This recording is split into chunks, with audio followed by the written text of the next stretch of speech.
Even this year I decided to keep the tradition going. You all know I have my workshop, the one I built, and it's pretty cool, everything is fine there, but I wanted to keep the tradition going of me assembling my bike in my Dakar bike in my grandparents' kitchen. So I'm here with my grandparents and my father, and they're helping me out, you know, with the bike, and today we did all the connection of the navigation instruments. Hopefully everything will be fine.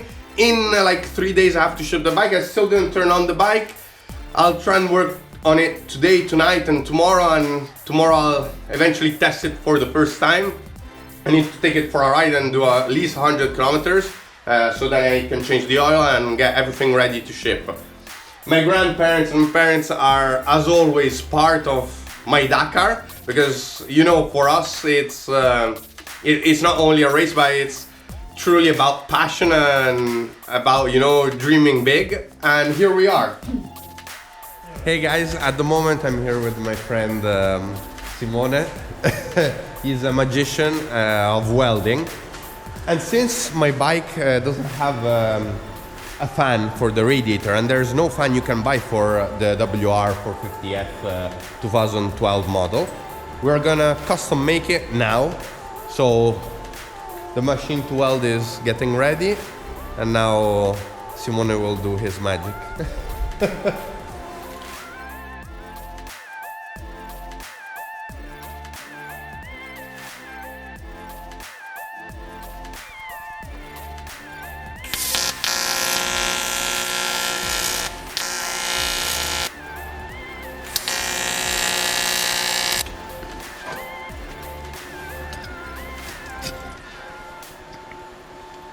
Another small modification I will make is here on the chain where the chain slider goes, because it's quite fragile. It might break, so I'm gonna strengthen it. Well, Simone is gonna strengthen it.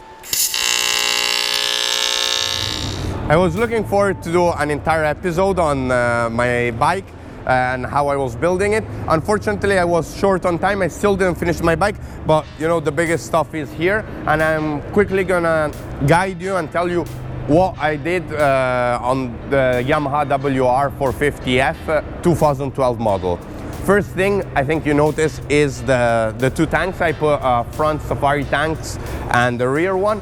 On the front I have 18.5 liters, and on the rear I have 10.5 liters. Then it's connected, just direct connection, there's no extra fuel pump. Then I also opted for a higher seat that was made by Selle dalla Valle.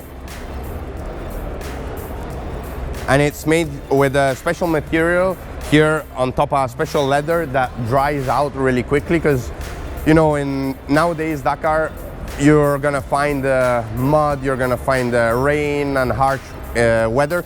So it's important to be comfortable, and you know, the seat plays quite an important part in the race, because when you have, you know, 200 kilometers liaison and your ass is all wet for all the day, it's not very nice. Then I changed the clutch cover. This was made by Force, which I thank that they supported me. I also put a Force bash plate. In this bash plate I have 3 liters of water, which is compulsory for the Dakar regulations. And then I have here in the front, I've got a toolbox where I can store some tools and some stuff for emergency. The other thing, I had a complete exhaust pipe made by Spark. We developed this doing also some dyno testing. Apparently from the dyno test we managed to gain quite a lot of power. I'm gonna see in South America how it goes, because I didn't get the chance to go and try it off-road. Then I changed the wheels, both wheels, front and rear, because these are from Han wheels. They have reinforced spokes.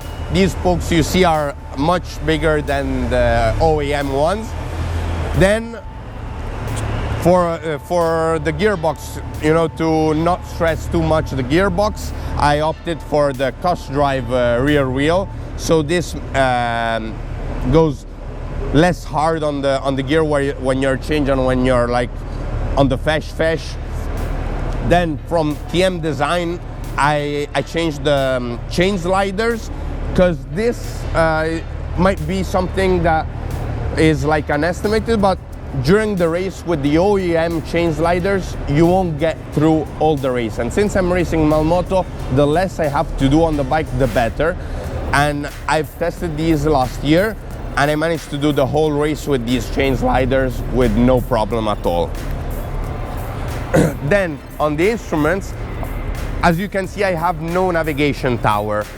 I decided to race without navigation towers for several reasons. First of which being, you've seen I only have space for one box where to store my spare parts, and this makes it really easy for me to bring all the spare parts of this setup. Whereas if I had a fairing or even the tower, I wouldn't probably had enough space, especially to bring the fairing. Also, I really like this setup. From my point of view, this is the future of Dakar because it's becoming more and more technical.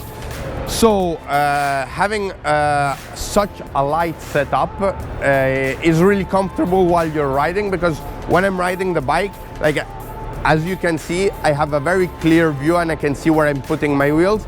And I actually love the fact that the instruments turn with me and I don't have the tower that just stands up straight.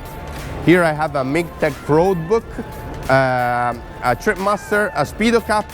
Here are all the antennas, which I placed next to the GPS. And here I have my Erie track support. I custom made this and made it so that it would take the less space possible and it would be as close as possible to the frame.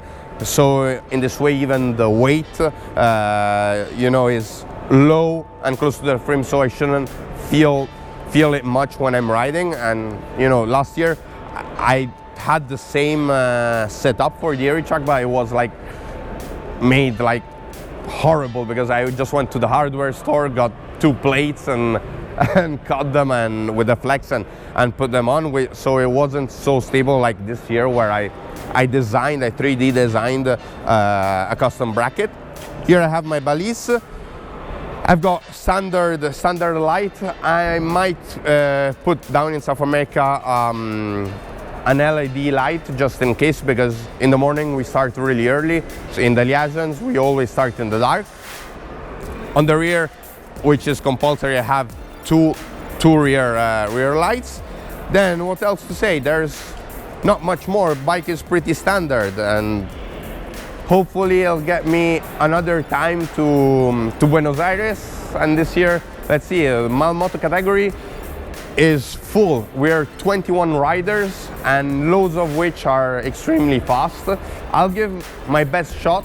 I'll try and see in the first days which is my level and if I have chances to fight for the win, and just cruise along, try to keep the bike in shape so that I have to work the least possible on the bike when I get at the end of the stage.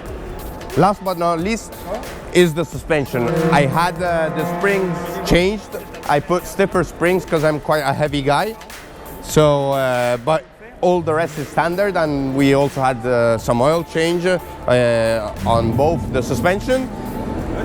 And the bike graphics that you don't see on the bike is because until Dakar we have still 40 days, and I'm hoping, crossing fingers, I might find some last-minute sponsor, because I still don't have my airplane ticket and still don't have the money to have during the race, but we'll sort it out as everything. So the bike graphics, I'll leave them for last, and I'll have them printed like close to Christmas, and then bring everything with me to South America and stick them on and finish the bike, because I still need to finish some stuff, and hopefully put it in parc fermé, have a good rest, and then go for the start.